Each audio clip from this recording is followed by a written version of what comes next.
George Bailey is one of the quintessential Christmas heroes, a man bursting with dreams, ambition, and a longing to see the world. Yet he's also someone who believes deep down that his own selfless heart has held him back. In his mind, every sacrifice he makes pushes his dreams further away, while one man's selfishness seems to shape the fate of the entire town. And yet, by the end of the story, George becomes something more valuable than wealthy. He becomes, in every meaningful sense, the richest man in town. So, let's take a look. Also, feel free to like, share, and hit the bell. Also, comment below if you want me to look over any heroes. When we first meet George Bailey as a young boy, he's full of energy and imagination, cheering on his little brother as they play with friends on a frozen pond. But the moment his brother falls through the ice, George doesn't hesitate. He dives in after him, saving his life, but at a cost. The icy waters leaves George with a damaged left ear, a symbolic reminder of how his instinct to help others will shape the rest of his life. From there, we follow him to his after-school job at the local drugstore. It's here that we get our first glimpse of George's dreams. He's the kind of kid who will wish for $1 million. He talks excitedly about traveling the world, becoming an explorer, and living a life full of adventure, his eyes lighting up at something as simple as coconuts, just because they are foreign and exotic. But this moment of youthful dreaming quickly turns serious. George discovers the druggist, distraught over a personal tragedy, has accidentally filled a prescription with poison. Unsure what to do, George runs to his father for help, only to find him locked in a tense conversation with Mr. Potter, the cold-hearted businessman who sees the world purely in terms of profit. George watches as his father pleads for more time to help struggling families repay their loans, and Potter dismissed them all as failures. Even as a child, George can't stand it. He defends his father with a kind of innocent bravery, insisting that his dad is worth far more than Potter's money could ever measure. When George returns to the drugstore, the owner confronts him for not delivering the pills. But the moment he realized what he almost did, how close he came to harming a sick child, he breaks down. He apologizes, embraces George, and thanks him for saving him from a terrible mistake. From the moment we meet George Bailey, the film establishes his instinct for altruism. He risks his own safety to save his younger brother from drowning, an early example in a long pattern of putting others before himself. While this moment may seem small, it reveals a natural selflessness as well as the bravery and resilience that will define him throughout his life. An early example appears when George refuses to deliver the poison pills his grieving employer accidentally prepared. Even as a boy, he is willing to confront an authority figure to protect someone else. These moments show that George's moral compass is already firmly in place. Much of this comes from his father, Peter Bailey, who runs the building alone, not for profit, but to help the people of Bedford Falls. Peter refuses to foreclose on families who fall behind on their payments, choosing compassion over financial gain. George clearly admires him, and this admiration shapes his worldview. His willingness to challenge Mr. Potter, the most powerful man in town, reflects the values he inherited from his father. In George's adult years, we see that the spark of his childhood fantasies hasn't faded. He's still dreaming about exploration, adventure, and a life far beyond the borders of Bedford Falls. This becomes clear in the small but telling moment when he buys a suitcase, excitedly listing all the places he plans to visit, as if the world is finally within reach. Yet despite these ambitions, George remains deeply woven into the fabric of his hometown. People greet him warmly, they know his name, and he still indulges in the innocent ritual of making a wish. At this point in his life, George is working for his father at the building and loan, but him and his family have a plan set. He'll go on a trip, then go to college, and Harry will take over his job to earn money for his college. But when Peter Bailey gently asks him whether George intends to return to the building and loan job after college, the question lands heavier than expected. It forces George to confront something he's been avoiding. He admits he doesn't want his father's career. He doesn't see the value in spending his years behind a desk in a small office. He wants something bigger, something that feels important on a grand scale. Yet Peter pushes back in the most compassionate way. He reminds George that what they do is important. They help people build homes, build stability, build lives, a warm fireplace, and a roof over one's head. It may not sound glamorous, but to Peter, that's real impact. And even though he respects George's dreams and recognizes his talent, he wants his son to understand that significance isn't measured by scale. You can make a difference in a small town just as much as you can in the world. Still, George can't shake the dream he has. He feels the pull of adventure, the fear of being trapped, and the quiet envy of watching his friends leave while he remains behind. It's the anxiety of missing out on the life he imagined for himself. And in that tension, we see the early seeds of his internal conflict that will define so much of his story. George Bailey grows into an adult with one idea lodged firmly in his mind: escape. He's not just dreaming of travel, he's dreaming of transformation. In his mind, there's a version of himself who exists somewhere beyond Bedford Falls, a version who builds cities, designs skyscrapers, and leaves a mark on the world so large no one could ever mistake him for the man who has to crawl to Mr. Potter for approval. And part of that longing comes from the weight placed on him at home.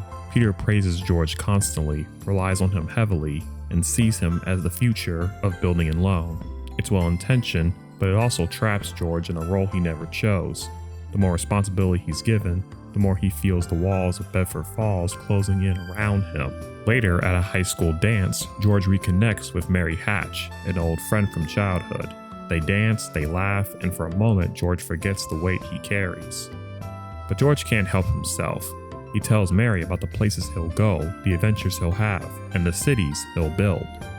It's the same speech he's been giving his whole life, but this time it lands differently because Mary listens with a quiet and kind understanding. Then comes the moment at old Granville's house. George throws a rock at the window and makes a wish, another symbolic act of wanting something bigger, something far away. He jokes that he'll never want to live in a place like that. It's old, broken, and crumbling. To him, it represents everything he's trying to escape. But Mary says she wants to live there someday. It's a small exchange, but it reveals a profound difference between them. George sees the house for what it is: rotting wood, peeling paint, a reminder of the small town life he fears will swallow him up. Mary sees what it could be: warmth, family, a future built on love rather than ambition. This moment quietly foreshadows the central tension of their relationship. George is always looking outward, searching for meaning somewhere else, while Mary finds beauty in the life right in front of her. Just when George Bailey's future seems within reach, when the long-promised trip to Europe is booked, when college is on the horizon, when the world is finally opening its doors, life hits him with a blow he never saw coming. His father dies of a stroke. It's a moment that shatters more than just George's plans. It shakes the foundation of the entire Bailey family, the building and loan, and Bedford Falls itself. And for George, it makes the first major fracture between the life he dreamed of and the life he feels obligated to. George gives up his Europe trip without hesitation. Instead, he steps in to settle his father's affairs, to keep the building and loan afloat, to make sure the people who depend on his father aren't left stranded. He still believes that he can straighten things out and then continue to go to college. George's willingness to give up his trip and step up earns him respect amongst the board members. They see him with the same integrity, compassion, and steadiness that define Peter Bailey. In many ways, George has already proven he can run the place better than anyone expected. But there's one person who sees this as a threat: Mr. Potter. He argues that the building and loan should be dismantled entirely. Without Peter, he claims the institution is hopeless, and if it collapses, the people of Bedford Falls will have no choice but to crawl to him for loans, for housing, for everything. For a moment, it looks like the board might agree, but Potter makes the mistake of attacking Peter Bailey's character. He mocks George for giving a loan to a friend, someone he trusts, someone whose character he knows, suggesting that this happened because Peter constantly stirred people's heads and gave them impossible ideas. And that's when George snaps. In one of the film's most defining moments, George stands up, not just for his father, but for the entire philosophy of the building and loan. He tells Potter that his father wasn't a fool, that what Peter did mattered, that giving people a chance to build a home, to build a life, to stand on their own 2 feet, is worth more than any profit margin. He reminds the board that Peter treated people like human beings, while Potter treats them like livestock to be herd and controlled. George's speech is passionate, raw, and deeply sincere, and it works. The board votes to keep the building and loan open, but there's a catch. The board will only keep the building and loan alive if George agrees to take his father's place. Not after college, not after traveling the world, not after living the life he's dreamed of since childhood, now. If he refuses, the board will side with Potter. The building and loan will close, and the people of Bedford Falls will be trapped under Potter's thumb forever. It's a moment that crystallizes George's internal conflict. Does he choose the life he wants, or the life he needs, or the life he's needed for? George ultimately decides to take the job at the building and loan because deep down, he knows the truth. The only thing keeping Bedford Falls out of Potter's grip is that small, struggling institution. So once again, he does the altruistic thing. He stays, he sacrifices, he puts the town's needs above his own dreams. And in a way, this is the first sign of George discovering who he really is. There is nothing wrong with dreaming big. George certainly does. But even as he imagines a future far beyond Bedford Falls, he also deeply respects the work his father is devoted to. Peter Bailey was his role model, and George knows that if Potter takes over, the town will be ruined. So he steps into the role he never wanted, because someone has to protect the people his father cared about. But the cost is immediate. George doesn't go to college. Instead, he gives his tuition money to Harry so his younger brother can pursue the education George always dreamed of. And when Harry returns home, he brings a surprise, a wife, and a job offer from his new father-in-law, an opportunity too good to pass up. It means Harry can't take over the building alone as planned. And George, being the protective older brother he's always been, refuses to let Harry throw away his future. Just as he once lost part of his hearing to save Harry's life, he now gives up his own dreams of school and travel so Harry can build a life of his own. It's another quiet sacrifice, another moment that proves what Peter Bailey saw in him: maturity, responsibility, and a heart that always bends towards others. Around this time, George reconnects with Mary, who has returned from college and moved into the old Granville house. And here, the film draws a sharp contrast between how George sees Bedford Falls and how Mary does. To George, the town feels like a cage, and he's the warden, who measures success by the size of his dreams, by the places he hasn't been, and the life he imagines somewhere far away. Mary, on the other hand, sees possibilities where George sees limitations. She went to school, she could have moved anywhere, and Sam, now a wealthy businessman in New York, was more than willing to take her with him. But she chose to come home. She chose that old broken house. She chose Bedford Falls. And eventually, she chose George. When Sam offers George a job in New York, it seems like the chance of a lifetime, the escape he's been waiting for. George tries to explain this to Mary, tries to convince himself that he doesn't want to get married, that he's meant for something bigger. But love wins. He falls for her, fully and completely, and they get married. Yet even their honeymoon life intervenes. A financial panic hits Bedford Falls. People rush to the building and loan, demanding their money, but George cannot give it to them until the bank reopens. Desperate, they consider selling their shares to Potter for 50 cents on the dollar. Half their savings gone instantly if they do. Potter will gain control, and the building and loan will collapse. So George and Mary do the unthinkable. They hand over their honeymoon money. Every dollar they save for their honeymoon goes to keeping the town afloat, and the people trusting George take only what they need. Once again, George saves Bedford Falls, not with grand gestures, but with sacrifice. Thanks to building a loan and George's stubborn determination, Bedford Falls begins to change. George launches Bailey Park, a new housing development where working-class families can finally own decent homes. These are the same people who once lived in Potter's slums, paying high rents for miserable conditions. Now they have independence, dignity, and a place to call home. And Potter feels the impact immediately.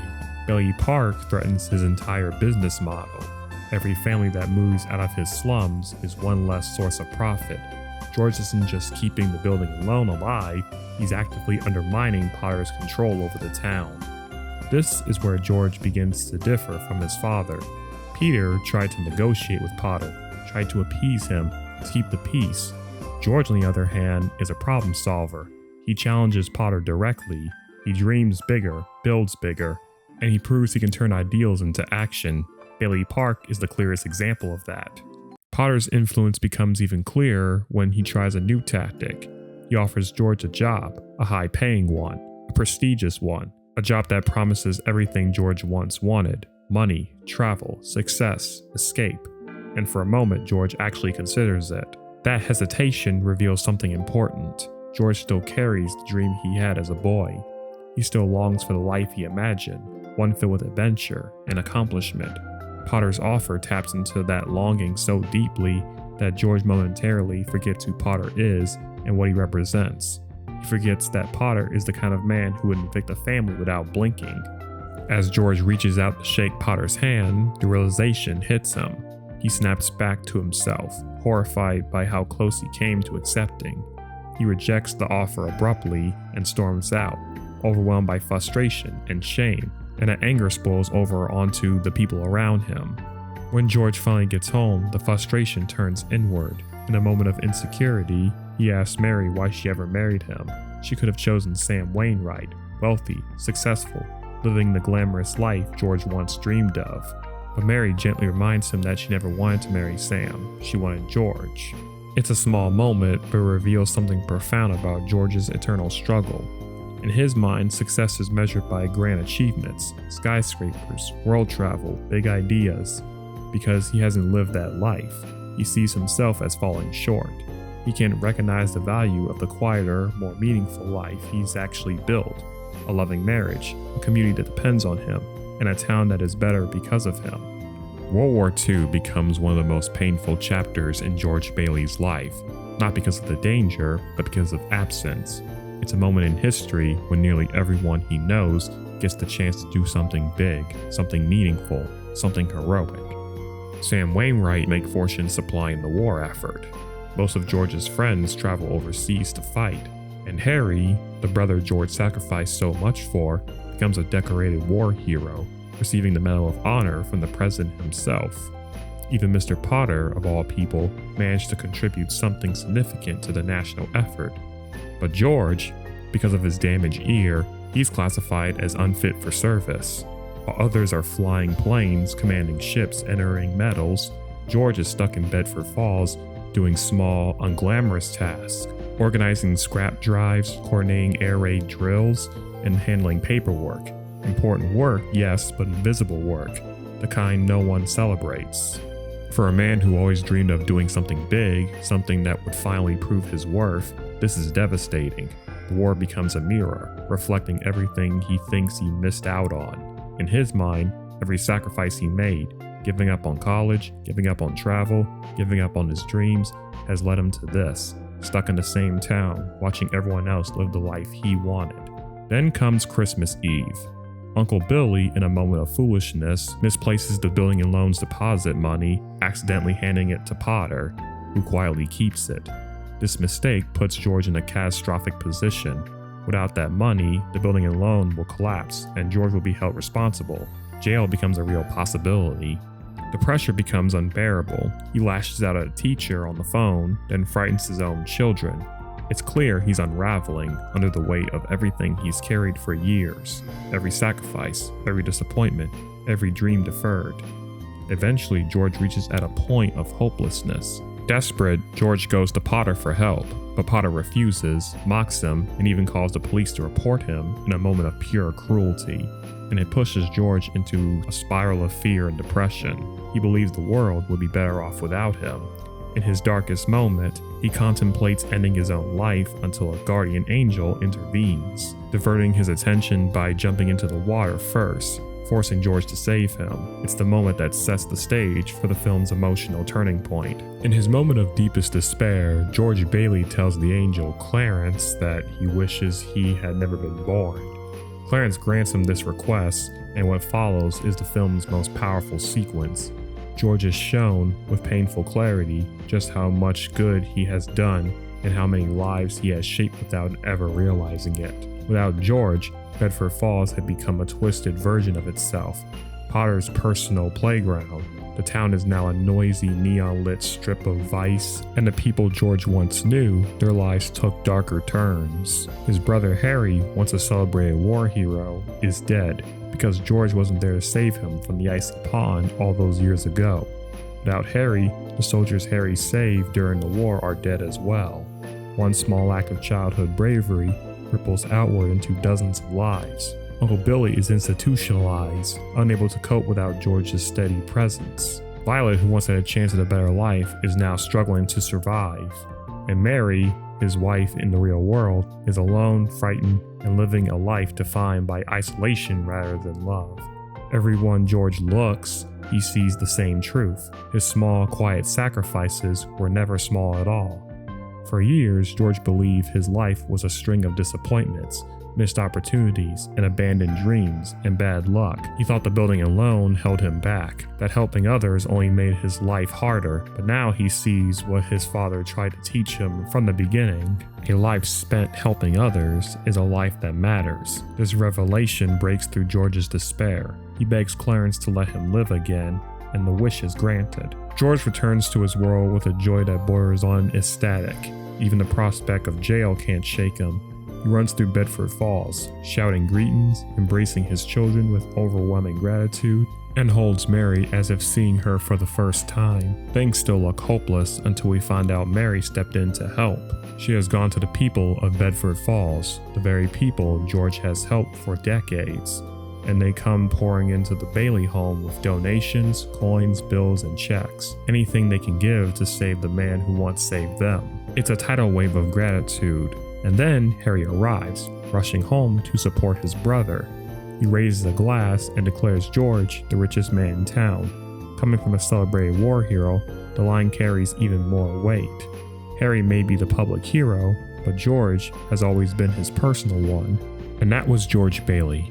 He was a man with big dreams and grand ambitions, dreams he believed he failed to achieve. But his life was never defined by what he didn't do.